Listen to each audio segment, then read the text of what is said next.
Hello. प्रिय विद्यार्थियों, आज हम शक्ति संतुलन के बारे में बात करेंगे। शक्ति संतुलन अंतर्राष्ट्रीय राजनीति का एक महत्वपूर्ण टॉपिक है जो दो राष्ट्रों के मध्य में किस प्रकार से शक्ति को स्थापित किया जाता है, तो इसके बारे में हम बात करेंगे। तो शक्ति संतुलन की अगर वास्तविकता देखी जाए तो ये यूरोप की अंतर्राष्ट्रीय राजनीति की एक महत्वपूर्ण भूमिका रही हुई है। शक्ति संतुलन का अर्थ ये हम इस प्रकार से देख सकते हैं कि विभिन्न राज्यों की जो शक्ति है दो पक्षों में लगभग समान रूप से बटी रहनी चाहिए। कोई भी एक पक्ष अधिक मजबूत नहीं हो, क्योंकि अगर कोई एक पक्ष ज़्यादा शक्तिशाली हो गया तो अर्थात उसका पड़ोसी राज्य खतरे में या चिंता की स्थिति में आ जाता है। इसलिए अंतर्राष्ट्रीय राजनीति में शक्ति की गुटों या शक्तिशाली राष्ट्रों के बीच में इस प्रकार से प्रयास किए जाते हैं कि उन राज्यों में कोई भी राष्ट्र अधिक शक्तिशाली नहीं हो, क्योंकि अगर कोई राष्ट्र शक्तिशाली हो गया तो ऐसी स्थिति में वो विश्व राजनीति के लिए एक खतरा पैदा हो जाता है। तो शक्ति संतुलन को एक तुला के रूप में देख सकते हैं। जिस प्रकार से एक तुला में दो जो तराजू होते हैं किस प्रकार से वो बैलेंस में रहते हैं। अगर एक में वस्तु ज़्यादा हो गई तो इसका मतलब एक नीचे चला जाएगा और एक ऊपर आ जाएगा। अगर उसको बैलेंस करना है तो दूसरे में भी कुछ वस्तु डालेंगे। जब देखेंगे कि दोनों के बीच में जो साम्यावस्था आई जाती है, तो इसी प्रकार से अंतर्राष्ट्रीय राजनीति में भी ये देखा जाता है कि दो राष्ट्रों को किस प्रकार से संतुलित किया जाता है। तो उसमें ये देखा जाता है कि साम्यावस्था स्थिति बनी रहे, इसके लिए क्या किया जाता है, राज्यों की आपस में संधि होना ही जरूरी है, जिससे कि दोनों के राज्यों के बीच में शक्ति संतुलन स्थापित हो सके। कोई भी राष्ट्र दूसरे राष्ट्रों से अधिक शक्तिशाली नहीं होना चाहिए। यदि ऐसी स्थिति हो जाता है तो कोई शक्तिशाली हो जाता है तो ऐसी स्थिति में उसका पड़ोसी राष्ट्र संकट एवं चिंता में पड़ जाता है। और ऐसी स्थिति में जब उनके दोनों के बीच में एक चिंता या संकट की स्थिति पैदा हो जाती है तो धीरे धीरे शीत युद्ध का वातावरण अंकुरित हो जाता है, जिससे कि उन दोनों के लिए नहीं बल्कि अंतर्राष्ट्रीय राजनीति के लिए भी खतरा उत्पन्न हो जाता है। जैसे 1935 में हिटलर की बढ़ती हुई शक्ति के कारण अंतर्राष्ट्रीय राजनीति में यूरोप के राज्यों के लिए खतरा पैदा हो गया था। वर्तमान में हम देखते हैं कि टेक्नोलॉजी का युग है और तकनीकी के कारण हर देश अत्यधिक मात्रा में अपने शक्ति में वृद्धि कर रहे हैं या शक्ति में विस्तार करें। तो ऐसी स्थिति में हमें आवश्यकता इस बात पर बल दिया जाना चाहिए कि शक्ति की राजनीति को किस प्रकार से बैलेंस किया जाए। तो उसके लिए जैसे एक निशस्त्रीकरण भी एक महत्वपूर्ण उपाय है, जिससे कि राष्ट्रों की शक्ति को नियंत्रण किया जा सके।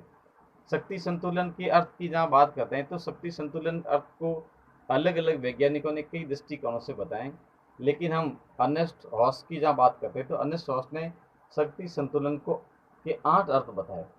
पहला उसने बताया कि शक्ति का वितरण। उसने कहा शक्ति एक परिवर्तनशील है, इसका जो वितरण है एक पक्ष में नहीं होना चाहिए, एक संतुलित रूप से सभी पक्षों में बराबर मात्रा में होना चाहिए। दूसरी उसने कहा कि शक्ति की साम्य अवस्था, अर्थात दो राष्ट्र या दो गुटों या दो समूह के बीच में शक्ति साम्य अवस्था में रहनी चाहिए। शक्ति की प्रबलता, शक्ति को प्राप्त करना। नेक्स्ट वो कहता है स्थिरता और शांति की स्थिति, शक्ति की यथा स्थिति को बनाए रखना, जिससे कि राज्यों में शांति स्थापित की जाए।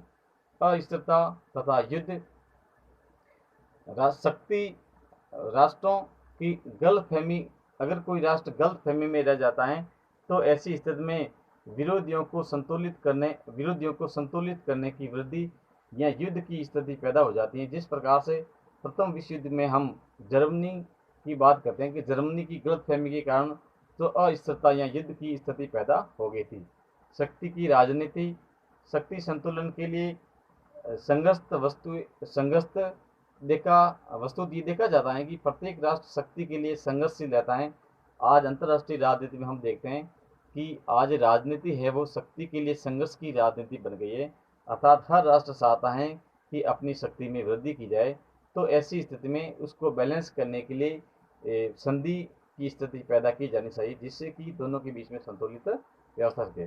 शक्ति संतुलन एक सार्वभौमिक सिद्धांत बन गया है जो वर्तमान परिप्रेक्ष्य के लिए बहुत ही जरूरी है। शक्ति संतुलन एक व्यवस्था के रूप में तथा नीति निर्माण के रूप में भी, एक मार्गदर्शन के रूप में भी भूमिका निभाते हैं, इस प्रकार से शक्ति संतुलन का जो ये परिभाषाएं बताई गई हैं।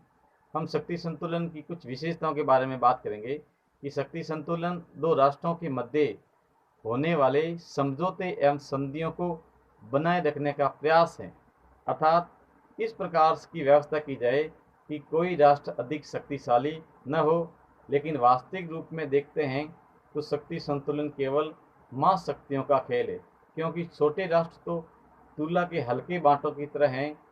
इसका कभी वास्तविक रूप नहीं होता है, ये बदलता रहता है। शक्ति संतुलन की वास्तविक परीक्षा केवल युद्ध में ही देखने को मिलती है।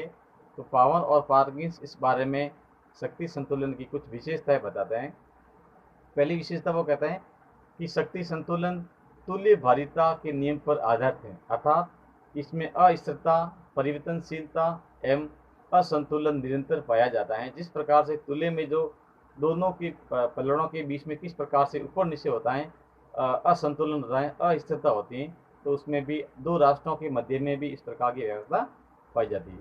दूसरी बात वो कहता है कि राज्यों की सक्रिय भूमिका शक्ति संतुलन स्थापित करने के लिए राज्यों को सदैव प्रयत्नशील रहना पड़ता है।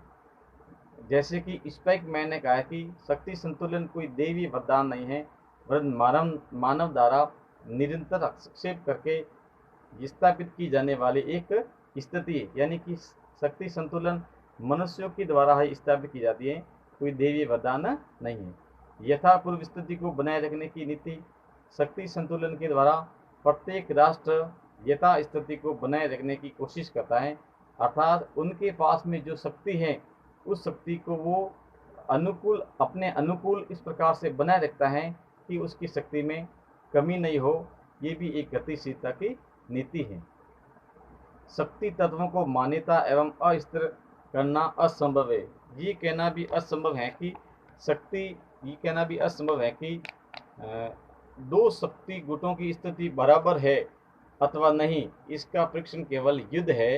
युद्ध के बाद जब मापन किया जाता है तो जो राष्ट्र शक्तिशाली हो जाता है वो कमजोर राष्ट्र पर विजय प्राप्त कर लेता है, और कई बार नए राष्ट्र शक्तिशाली होकर के उभर कर सामने भी आते हैं।